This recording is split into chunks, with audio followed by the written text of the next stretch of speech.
जसं की तुम्हाला माहिती आहे की आमच्या घरी पाहुणे आलेले आहेत आणि आमच्या घरी पाहुणे खास येतात ते म्हणजे मच्छी खाण्यासाठी।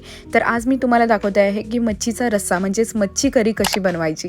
तर त्यासाठी लागणार आहे ओलं नारळ आणि त्यामध्ये टाकायचं आहे अद्रक, लसूण आणि मिरची, खूप सारी कोथिंबीर आणि त्याची पेस्ट बनवून घ्यायची आहे। खूप बारीक त्याची पेस्ट बनवायची आहे। तेलामध्ये टाकायचं आहे जिंजर गार्लिक पेस्ट आणि टोमॅटो विरघळूपर्यंत आपण मसाले टाकणार आहोत। मसाल्यामध्ये टाकायचं आहे हळद, घरचा मसाला, काश्मीरी पावडर आणि गरम मसाला।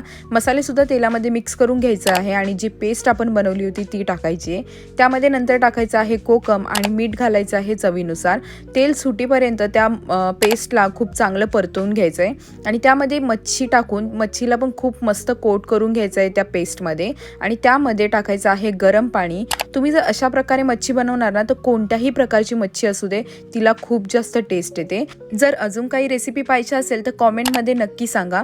जेवण वगैरे झाल्यानंतर मी गेली होती आईकडे, कारण की माझी आई अगदी जवळच राहते माझ्या इथे। त्यानंतर सगळे पाहुणे आईच्या घरी आले होते तर त्यांना मी बनवलं होतं पोहे आणि चहा। जर कुकिंग हा तुमचा हिडन टॅलेंट असेल ना तर मला असं वाटतं तो तुम्ही हिडनच राहू द्या, नाहीतर एक दिवस तुम्हाला पण सर्व माझ्यासारखे सगळीकडे तुम्हालाच बनवायला लागेल जेवण।